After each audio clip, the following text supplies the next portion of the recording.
What's up guys, D-Libs here. Today we are going to be doing our complete Operation Twin Shells Year 9 Season 3 Attacker tier list. If you guys didn't see it already, I posted the Defender tier list a little over a week ago, which obviously features the new operator Scopos. So this video we're going to be not, featuring any new operators obviously, but we will be featuring, the new nerfs and the new meta, how everything's feeling here so far in the first few weeks of Operation Twin Shells. I actually just deleted a row of the tier list because I want to keep it all consistent between the Defender tier list and this one. So, this is exactly how it's going to be. S is anyone that's just absolutely overpowered right now, like needs a nerf.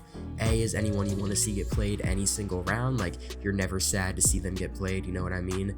B is, any operator you're just fine to see. It's not like you want to see them all the time, but they're fine, they're mid. C is like any operator you really don't want to see really at all.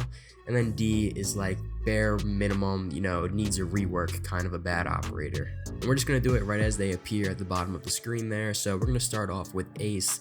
I think Ace right now in this current state is just an A tier operator, definitely not overpowered, but I would say in my personal opinion, probably the best hard breacher. If not, I know a lot of people have different opinions on that, but in my opinion, I would have Ace at the top. And then Amaru is definitely someone who doesn't need a rework, she's good for what she does, but she's not someone you want to see get played very often at all, that's for sure. She's very situational, but that situation is fine here and there, just not all the time. Ashe, definitely S tier, just an insanely high pick rate, an insanely high win rate as well. She has the ACOG, she's just, your definition of an overpowered operator, and not only that, but she's also overplayed right now, and I'm pretty certain that there's going to be a buff, or rather a nerf coming to her in the future. Blackbeard, this is a pretty easy one, definitely D tier, needs a rework ASAP. I don't think anyone's really going to argue with that, especially considering we're literally getting a rework, next season or whatever, so objectively this is just where he belongs. Blitz, I'm going to put in the A tier. I think that the shield rework has been, doing really good things for all of the shields in the game. I think Blitz especially just makes him really powerful. This isn't for everyone though, not everyone knows how to play shields. If you know how to play Blitz, you probably are really good at Blitz right now, just with how the game is designed. So I think A tier is perfectly fine, all things considered. I'm going to say Brava right now. I'm not even sure if this is a hot take or not. I'm going to say she's an A tier. I said this in the Defender tier list too. I haven't watched any other YouTubers, community ranks or anything like that. Like, I don't really know how the rest of the world feels. This is like entirely me, my own tier list, based on objective, factual things as well as some subjective things. I feel like Brava, with how much, intel and how much utility the defense has, I feel like she's just becoming more and more strong by the season, If Ubisoft is going to continue to take the route of, instead of buffing Melusi's ability, they just add more Banshees to Melusi, then I think that just, is a buff to Brava at that point, you know what I mean? Like, that's literally, if that's giving Melusi more utility, then that's also going to be giving Brava utility. So I think overall, she's just really good right now, and she's trending upwards. Buck, for sure, is going to be A tier. I mean, just so good in every single regard, like, obviously not only just in solo queue situations. I mean, he is one of the best solo queue operators in the entire game, but I mean in any situation. Like, I would say that a Buck should probably be on your team most rounds. Also, I meant to mention, just ignore all the defenders that come up here on the bottom of your screen. I'm using an all operator template, so we're just going to ignore the defenders and only pay attention to the attackers. Capitao, I think right now, he's just fine for what he does. And don't get me wrong, I love Capitao. He's probably one of my most played operators, to be honest. I mean, he's just really fun, and if you know how to play him, he's really good, but I recognize that he's not all that great in every single round, and that there are other operators that are newer and better, and they just do exactly what Capitao does in better ways, in different ways, but better ways, and I think we'll encounter that in this tier list. Deimos, I just think is fine. I gotta give props to the developers, because I mean, Deimos came into the game already kind of balanced. I kind of made a video about it when he first came out. Like, a lot of operators come in and they're overpowered immediately, or they're just not good. And I think most of the time they are overpowered as opposed to the latter.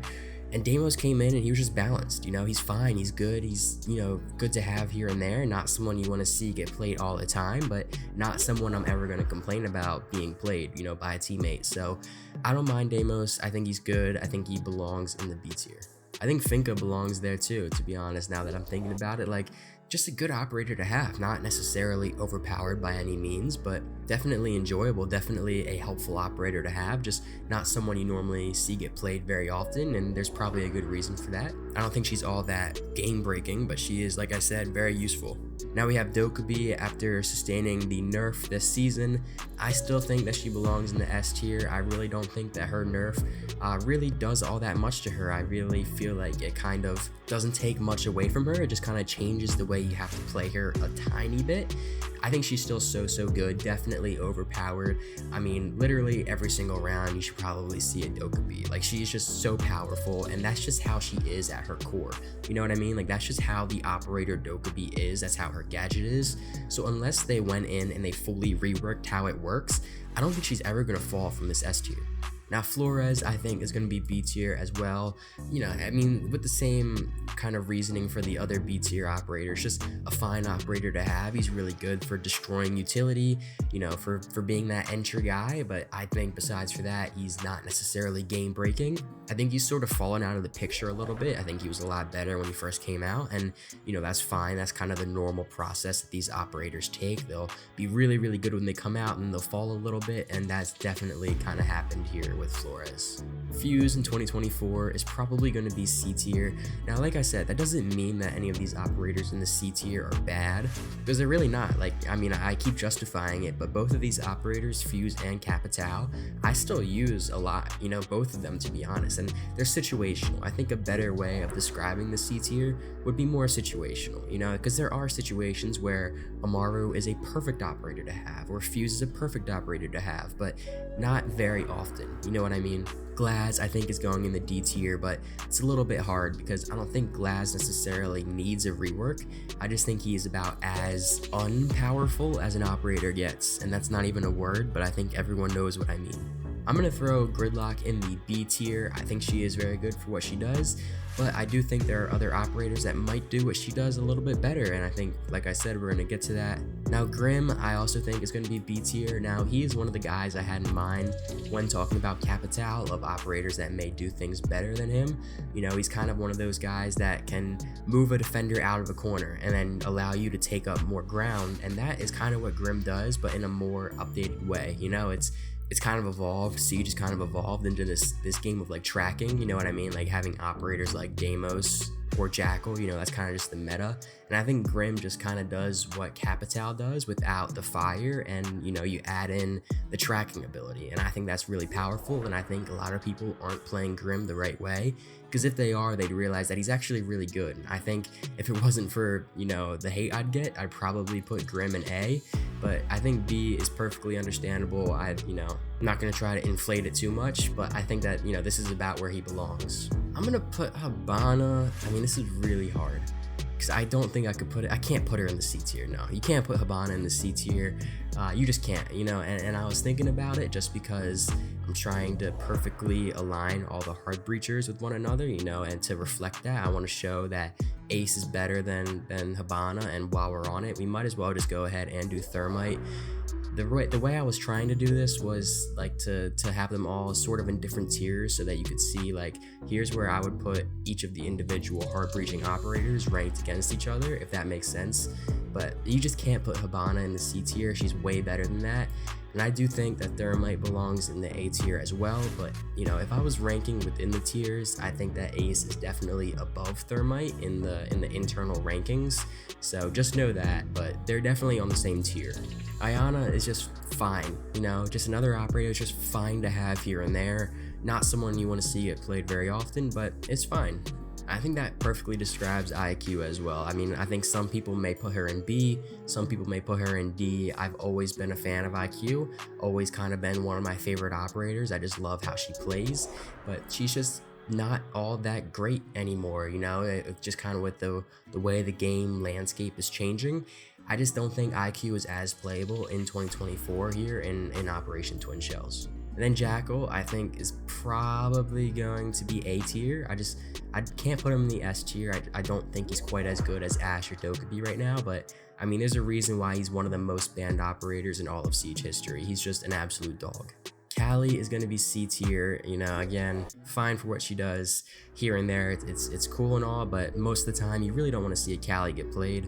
I think Lion, this might be a hot take, I'm putting Lion in the D tier. I think he is one of the most like useless operators in all of Rainbow Six Siege. Like literally the fall from grace is insane, because this guy when he first came out was incredible, like absolutely broke the game, and they've just messed my boy up, and he's hardly good anymore. I mean, literally just think about it. When have you ever been completely, besides for the slight inconvenience of a Lion scan when you're on defense, when have you ever had a game be changed by a Lion? You probably can't think of anything, and that's exactly what my point is. Maverick, I'm gonna put in the B tier. He really, he's been very constant for years now, and that's fine. Like, he's just good at what he does, and it's good to have him a lot of the time. Monty, I'm going to put in the S tier, and I'm sure I'll hear all about it in the comments. He's just so good right now. I mean, even better than Blitz is with this new shield rework. If you guys don't really know how to play shields, I urge you guys to go find out how to play shields, and if you want to start winning more rounds, get on Monty, because there's a reason why he has one of the highest win rates of all operators in Rainbow Six Siege. I mean, he's just so good right now, and if you, like I said, if you learn how to play him, you're gonna see the benefits. Now Nook, she had a big change to her operator, and actually I want to take away the fact that I just said big.